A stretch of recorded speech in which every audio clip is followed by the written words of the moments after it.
దిశ encounter పై తెలంగాణ హైకోర్టులో విచారణ జరిగింది. ఎన్కౌంటర్ కి గురైన బాధితుల తరపున సుప్రీంకోర్టు సీనియర్ కౌన్సిల్ వృందా కార్వెల్ వాదనలు వినిపించారు. ఎన్కౌంటర్ జరిగిన తీరును కోర్టు దృష్టికి తీసుకొచ్చారు.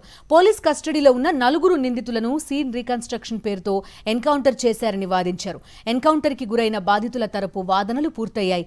ఈ నెల 23న ప్రభుత్వం వాదనలు వినిపించనుంది. తదుపరి విచారణను కోర్టు ఈ నెల 23వ తేదీకి వాయిదా వేసింది. ఈ యొక్క ఎన్కౌంటర్ ఏ పరిస్థితుల్లో జరిగింది, అసలు ఎన్కౌంటర్ జరిగిందా లేదా అనే దాని మీద సుప్రీంకోర్టు అపాయింట్ చేసిన కమిషన్ మీద ఇచ్చిన తీర్పు ఏదైతే ఉందో దాన్ని వివరించడం జరిగింది.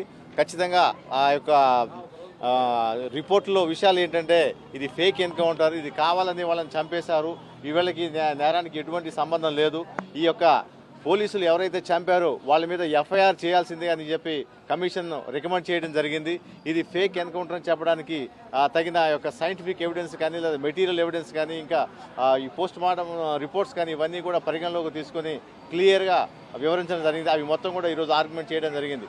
నిష్పక్షపాతంగా ఎంక్వైరీ చేసిన సందర్భంగా వారు ఇచ్చిన రిపోర్టు ఆధారంగా ఇప్పుడు ఈ రోజున వీరి మీద ఈ పోలీసుల మీద ఎఫ్ఐఆర్ చేయాల్సిన అవసరం ఎంతైనా ఉంది.